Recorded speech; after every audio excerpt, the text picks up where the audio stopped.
pi equals 3.14159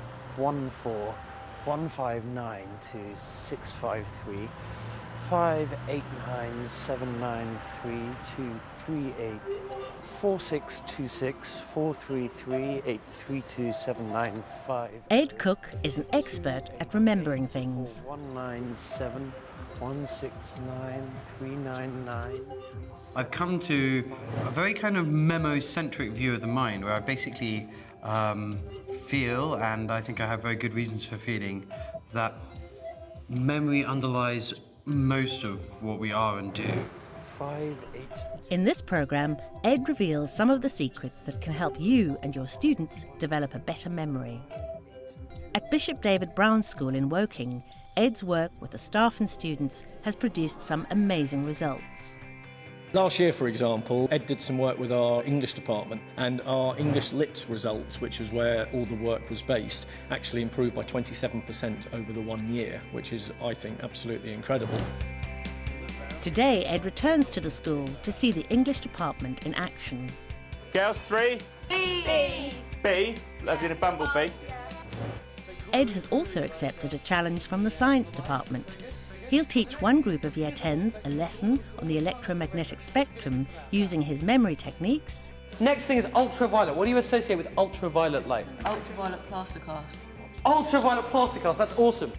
While Head of Science, Zig Danilovich, will teach another group of Year 10s the same topic in a more conventional way. What do we mean by frequency? The number of times something occurs.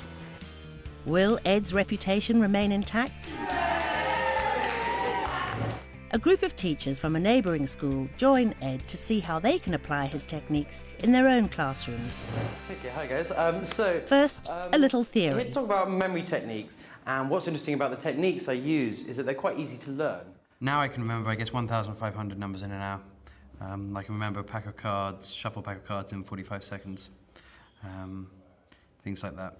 Cool, so I'm going to give you guys a bit of a memory challenge. So I'm going to try and say a list of about 30 objects. I want you to try to remember as many as you can. Ladder, snowman, tambourine. People don't remember stuff because it's boring to them. And by boring, I mean that in the sort of semi-technical sense of that it doesn't evoke in their minds a strong reaction. Nipple, fortune, lawn, car park. Okay, good luck. Should try now, write down as many as you can. We have to bear in mind that, you know, we encounter literally millions of stimuli every day. There's a colossal amount that we could be learning. And, you know, the brain is very well, you know, designed or tuned to not absorb irrelevant information. Who got the word fortune? So that's one of you got the word fortune. Who got the word future? Nobody. Who got the word nipple? Yeah, so we remember cool things and funny things and impressive things and anything which grabs your attention and which causes a landmark in your mind. So the question of how to make stuff interesting, in one sense, is really simple. Use your imagination.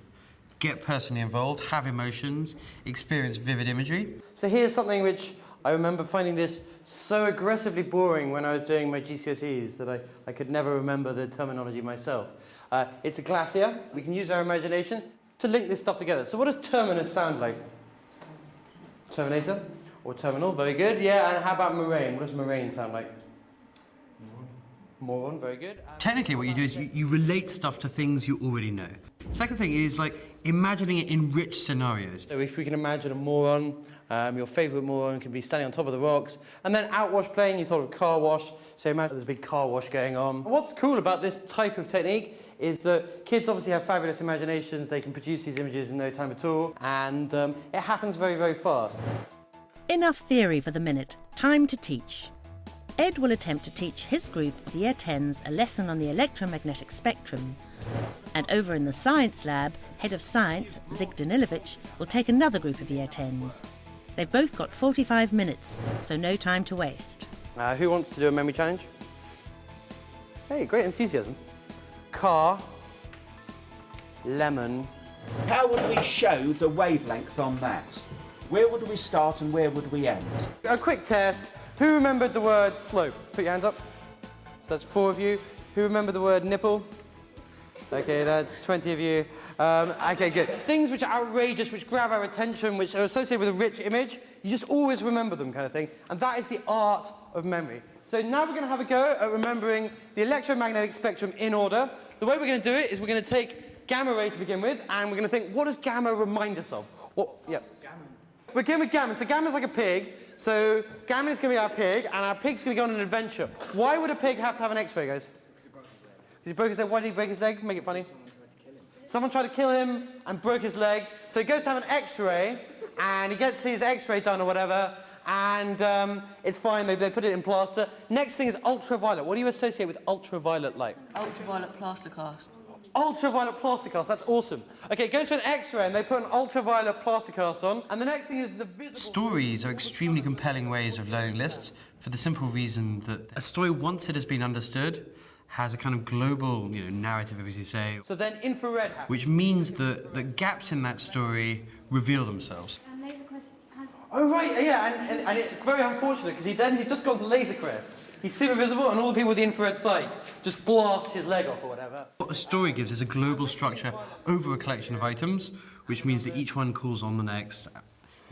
It's very simple, really. And after that, they cook him in a microwave, and it's announced on the radio, and there's a street party. There's loads of information about the electromagnetic spectrum, and, if you sit on a book, it can be quite depressing. What I've done is I've put it into a natty little mind map. First thing to know about it is up here that it goes at the speed of light. Can anyone name the guy there? Usain Bolt. Well done. The brain's very bad at attaching information to things which aren't already well familiarised within the mind. So in electronics, there are two kinds of wave.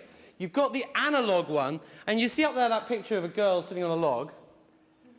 That's my second child, Anna, sitting on a log. So it's Anna log. You pretend that process, which you can imagine, fit information to it, and that extra imagery, that imagery which has no meaning, which seems ridiculous, which seems like kind of baby talk from an educational perspective, actually acts as an indispensable scaffolding for the other extra information. If you imagine, analog is when it's like a smooth curve. So to remember that, what you want to do is imagine her, like, sitting on the log and the log rolling smoothly down a hill or whatever. Try and put this into practice. Try and use your imagination when you're learning stuff. It is, I think, pretty helpful, and I think it makes stuff a lot more fun. Okay, so guys, I'm going to have a go at remembering this number. 7984986928. Numbers are an example of something which is very difficult to learn because they're boring, because they're undifferentiated, because they don't have an obvious standout personality. They're just code. 3096. Yeah. In order to learn numbers, therefore, you have to add detail, you have to elaborate, you have to make things richer and more vivid. What does 6 rhyme with? Twix. Yeah, let's have a Twix for 6. What does 5 rhyme with? Hive. Let's have a beehive for 5. And then you have this vocabulary of images which allow you to remember numbers as easily as you remember scenes in films. The first number was? 7. Very good. And then we had? 9. Very good. And then we had? 8. And then we had? 4. And then there was a? 5. With a? 1. And then there was a? 6. It wasn't a fat lady, it was a Twix. You draw it what you think is a normal wave. Isn't it something like this? It's like a weekend to do this if you fancy becoming a demon number memorizer, which I do recommend. I think if you use these strategies alongside techniques which will enable students to understand the material, I think they're really going to be onto a real winner. Before the students are tested on the electromagnetic spectrum, Zig and Ed join English teacher Chris Edwards in his Year 11 revision session. Chris is using mnemonics and story association memory techniques to help pupils find quotes quickly in their exam text and inspector calls. Now, if I asked you to find me a quote from the books in front of you about Sheila growing up in the play, how quickly could you do it? Have a go now. When it comes to doing GCSE revision sessions, we talk to the kids and ask them what they're most worried about. And 9 out of 10 of the students said that they're worried about finding the quotes. A couple of you are still looking. Now, realistically, when you do your literature exam, you've got to dig out probably 5 or 6 quotes per essay answer if you really want to hit the top grades. What we're going to do is we're going to come up with like a code, a pictorial code of where every quote is in the story. To start with, we need an object to represent every number between 0 and 9. OK, so for example, 0 could be... Hero. OK. 1, what should we go for? Gun. OK. I think of the creation of memorable images as a very collective activity. And so it's very easy to work in this kind of image formation into lessons because people can collectively decide upon the best mnemonic and develop quite elaborate narratives. Girls at the back. Arthur Berling was being self-centred, so we came up with that Arthur Berling had a gun and shot the Hulk because he didn't want to share his chocolates, so he's being selfish. OK, next character we're going to do is Gerald. Right, what teacher in the school do you know is very wealthy, likes to talk about it? Mr. Matharu. Chris also gets the pupils to associate the different characters in the play with different teachers in the school. They then move to that teacher's classroom to develop their stories. For each character, we choose a teacher who is most like that character. Quite nicely there, posing in front of his expensive car. The student can cast their mind back to when they're in that classroom so that they'll know where to find their quotes. 3 was B, and then 8 was... 8 was gate. 6 is bricks, man.